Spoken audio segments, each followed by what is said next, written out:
برطانیہ نے YouTuber Recep but کو ملک بدر کر دیا ہے۔ پاکستان کے لیے روانہ رجب بٹ کا برطانوی ویزا منسوخ کر دیا گیا۔ رجب بٹ کا ویزا 2027 تک تھا، لیکن ویزا فارم پر پاکستان میں درج مقدمات کا ذکر نہ کرنے پر ان کو ملک بدر کر دیا گیا ہے۔ مزید کیا تفصیلات ہیں اس خبر سے متعلق جان لیتے ہیں۔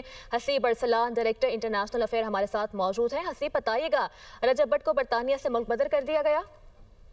جی بالکل، 295 کے تحت جو مقدمہ درج کیا گیا تھا رجب بٹ کے خلاف، اس کے اوپر جو ہے برطانوی ایجنسیز کو کمپلین کی گئی تھی، جس کے بعد انہوں نے ان کو کوشچننگ کے لیے بلایا، ان سے بات چیت کی، اور اس کے بعد ہوم آفس نے باقاعدہ تحریری طور پہ ان کو ان کا ویزا جو ہے وہ منسوخ کرنے کا آرڈر جاری کر دیا اور انہیں فوری طور پر برطانیہ چھوڑنے کا حکم دیا گیا ہے۔ جس پہ رجب بٹ سے جب ہماری بات ہوئی تو ان کا یہ کہنا تھا کہ وہ اپنے وکلاء کے ذریعے اس کی اپیل کریں گے، لیکن ذرائع کے مطابق ہمیں یہ بھی پتہ چلا ہے کہ اس وقت وہ فلائٹ میں ہیں اور وہ یہاں سے پاکستان کے لیے روانہ ہو چکے ہیں، لیکن وہ ساتھ ہی ساتھ اس فیصلے کو اپیل جو ہے وہ کرنے جا رہے ہیں۔ لیکن 295C کے تحت جو مقدمہ درج کیا گیا تھا ان کے خلاف، اس کے اوپر برٹش ہوم آفس نے ان کا ویزا منسوخ کر دیا اور ان کو ملک چھوڑنے کا حکم جاری کر دیا۔